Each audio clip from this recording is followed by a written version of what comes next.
In this video, I'm gonna talk about Moonlighter. In a world of roguelike video games, each tougher than the last and often for unnecessarily bullshit reasons, including but not limited to boys will be boys, arcade experience, old school, and go fuck yourself, it helps to take a step back and play something that, for once, does not seek to be the next episode in the epic mealtime of sheer difficulty. Moonlighter splits up the experience in two distinct phases. The first one is a dungeon crawler in one of 4 dungeons, the theme of each having already been covered extensively in your favorite Seth Everman video. On your way to ultimately fighting what I can best assume is Greg, Lord of the Elements, you defeat enemies and collect valuable loot that you can sell or use in crafting recipes for better equipment. The functional relationship between the required loot and the piece of equipment you obtain makes about as much sense as creating Swedish meatballs by pushing batteries and Rubik's cubes against one another. Almost every enemy is unique to each dungeon, each with their own attack patterns. Only one enemy is palette swapped, as its loot is meant to be for potion crafting. In most cases, attacks are extensively telegraphed, and the attack patterns can be learned in just a few battles.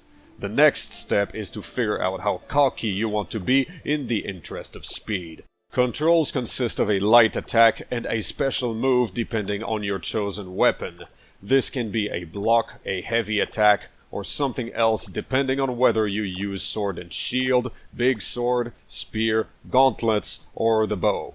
You can perform triple attack combos, you are invincible while dodging, and the animation cancel windows are so small that you will screw up both of those maneuvers on the regular, pressing on the button you want and realizing much to your own dismay that the action you wanted simply did not happen.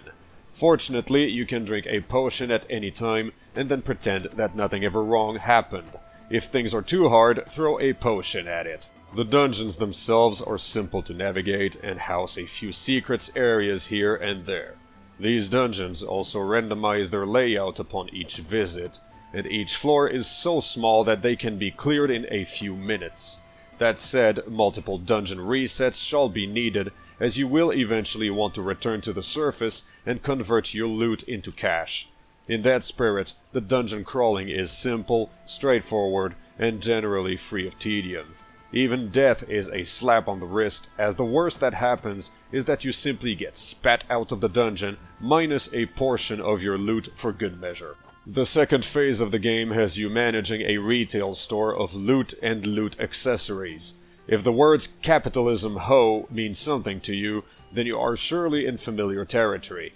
You place your items on the shelves, you set a price, and then gauge customer reactions to figure out if you priced too high or too low. All this while you seek to keep your shelves stocked and also act as your own loss prevention officer. Conveniently, everything you sell gets put down into a notebook so that you do not have to keep manual track of your prices.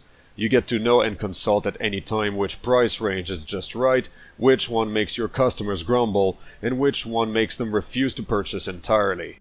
Once you have gone through that cycle enough times to reach and defeat the dungeon boss, because any self-respecting dungeon has a boss, you move on to the next dungeon, where the value of everything you find makes the loot from the previous dungeon completely obsolete.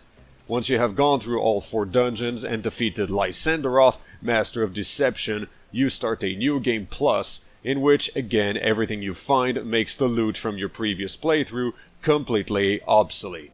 Despite its generic and somewhat minimalist design, Moonlighter takes itself seriously enough that it keeps itself from falling into the trap of self-deprecation, if at least for the greater portion of the experience.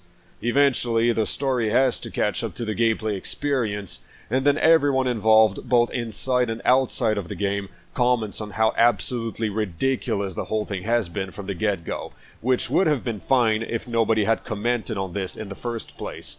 As they say, fake it until you make it. Some people can go through an entire lifetime just doing that without making it, and the rest of us are none the wiser. In short, this game is not one of those people.